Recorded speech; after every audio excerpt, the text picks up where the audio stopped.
Os problemas com as forças armadas russas são muito mais profundos do que parecem. Esse é o Visão Libertária, sua fonte de informações descentralizadas e distribuídas. No dia 1º de março desse ano, bem no início da guerra de invasão da Ucrânia pela Rússia, reproduzimos em um vídeo os argumentos do analista geopolítico Kamil Galiv sobre o porquê que as forças armadas russas iriam perder essa guerra. Para mais detalhes sobre isso, veja o vídeo "A Ucrânia pode ganhar a guerra contra a invasão russa?". Mas antes mesmo do início dessa invasão, o Kamil Galiv apresentou um insight sobre o porquê, ao contrário do que muita gente pensa, as forças armadas russas são extremamente fracas. Falta de dinheiro e corrupção certamente tem seu peso, como falamos no vídeo indicado, mas existe um outro fator. Propositalmente, ela é mantida fraca e sem inteligência por governos desde a Revolução Bolchevique. Ao contrário das histórias que muitos no Ocidente acreditam, temem o terrível Exército Vermelho, a verdade é que as forças armadas russas são mantidas em estado de penúria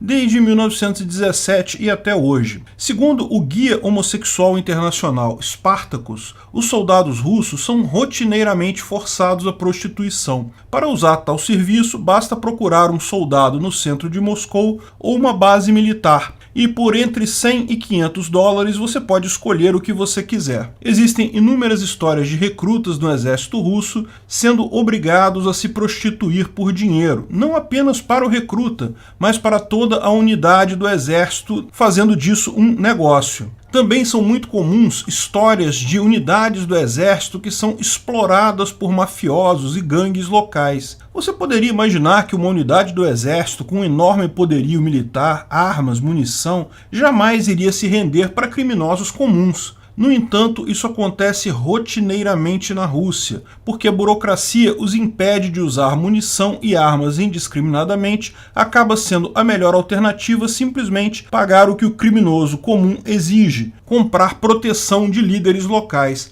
Até na Síria isso acontece com frequência. Já virou um costume dos terroristas locais roubar unidades do exército russo, sem reação desses. Como esses soldados têm moral tão baixa assim? Bem, essa história é antiga. Quando a Revolução Bolchevique tomou o poder na Rússia, em 1917, os revolucionários se viam como os revolucionários franceses do século XVIII e os ingleses do século XVII. Eles sabiam que ambas as revoluções haviam acabado com militares usurpando novamente o poder. Oliver Cromwell na Inglaterra e Napoleão Bonaparte na França. Faz sentido, o Estado é uma máfia. Para se manter no poder é preciso o uso de violência. Ninguém mais capacitado, experiente e eficaz nisso do que os militares. No momento que se cria um vácuo de poder, com a ordem dominante sendo varrida por uma revolução, em algum momento algum militar vai ocupar esse vácuo de poder. Essa ligação não faltou aos revolucionários bolcheviques,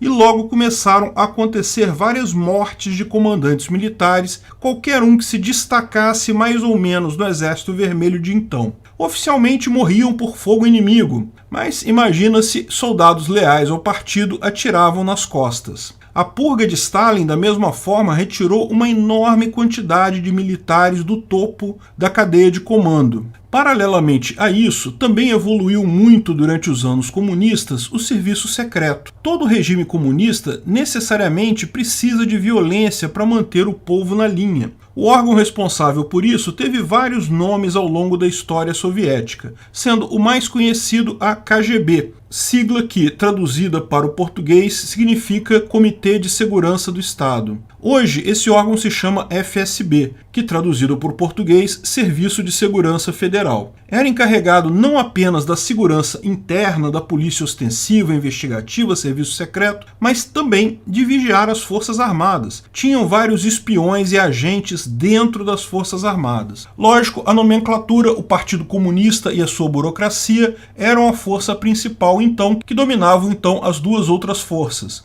Esse era o chamado problema dos três corpos na Rússia. As forças armadas tinham a capacidade do uso de violência, mas eram infiltradas por agentes da KGB que os espiavam. Qualquer general, qualquer comandante que se destacasse um pouquinho, rapidamente sofria uma morte acidental. A KGB era muito mais bem paga, tinha um status muito maior e um controle sobre toda a inteligência, inclusive a inteligência militar. Porém, tinha uma capacidade de uso da força muito menor. Assim, o partido conseguia controlar a KGB e, dessa forma, as Forças Armadas. Esse arranjo de forças durou até 1991. A queda da União Soviética pode parecer um mero colapso descontrolado, mas, em última análise, foi uma revolução detalhadamente planejada pela KGB. Mudanças da ordem política de um país tipicamente acontecem quando uma contra-elite tira a elite do poder. Esqueça a revolução do proletariado, revolta das classes mais baixas, isso nunca acontece.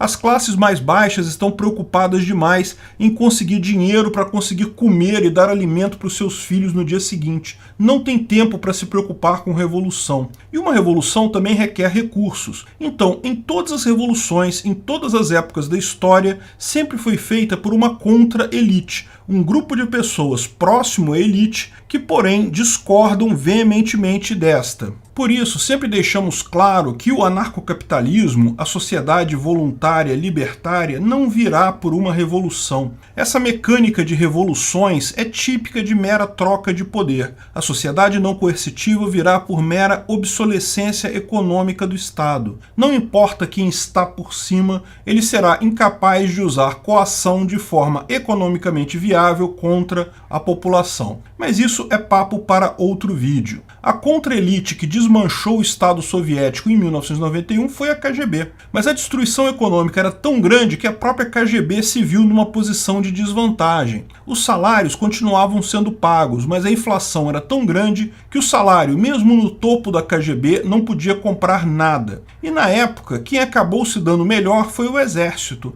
Afinal, através da corrupção e da venda de armas para o exterior, eles poderiam ter, pelo menos, o sustento próprio. Portos, ferrovias continuaram funcionando bem. Novamente, havia gente querendo comprar e vender. Apenas o Estado em si, a burocracia, havia colapsado. Quando Yeltsin assumiu o poder, ele quase foi retirado logo em seguida por um golpe militar. Então ele viu que precisava tratar os militares da mesma forma que os bolcheviques revolucionários de 1917, tirar poder deles, se preciso, tirar a vida. Começou então uma grande quantidade de mortes suspeitas de generais, que continuam desde então. Olhe a linha do tempo com as mortes de generais suspeitas no exército russo. Sempre depois de uma guerra, tem um monte de mortes misteriosas. Em 1999 e 2000 foi a Segunda Guerra da Chechênia, que os russos venceram. Logo em seguida, muitos generais mortos. Veio um período calmo, sem mortes suspeitas. Em 2008, guerra na Geórgia, que a Rússia também venceu. E depois disso, mais uma fila de generais mortos de forma suspeita. Em 2014, invasão da Crimeia.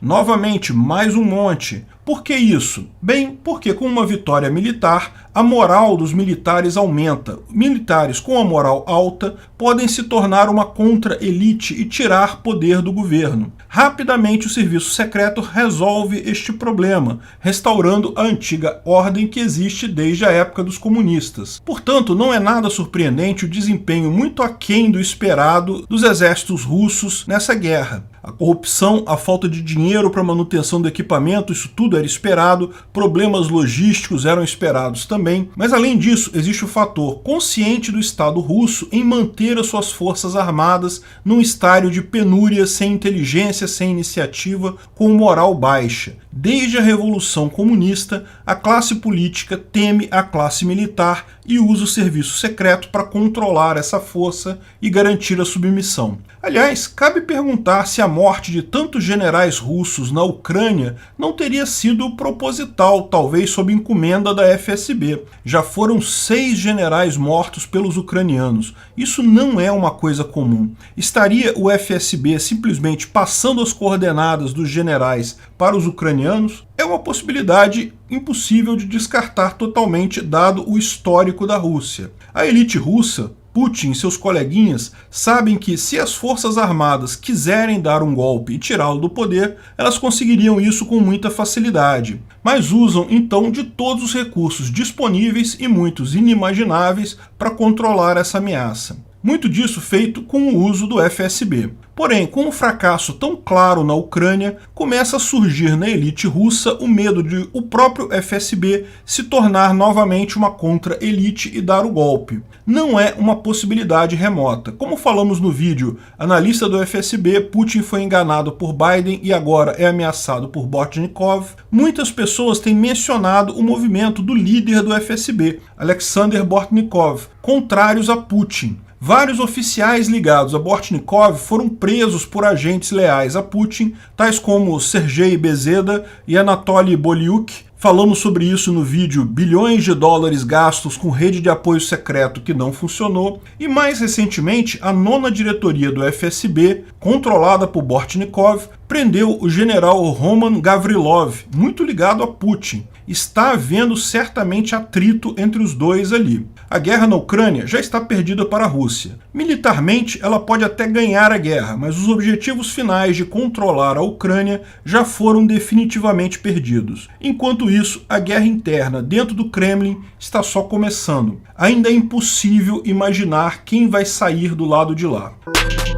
Obrigado pela audiência. Esse vídeo foi um oferecimento de armataweb.com, cloud e serviços de data center. 100% de compromisso com a satisfação e privacidade dos clientes. Aceitamos Bitcoin. Veja o link na descrição do vídeo. Se você gostou desse vídeo, clique no like e compartilhe ele em suas redes sociais. Se inscreva no canal para nos ajudar, clicando no botão vermelho abaixo. Se quiser ser avisado de novos vídeos, clique no sininho ao lado. Se você quiser comprar camisas e outros itens do Visão Libertária, veja nossos itens no site Pimenta no Café, pimentanocafé.com.br/Visão Libertária, tudo junto sem acento, ou clique no link da descrição. Até a próxima!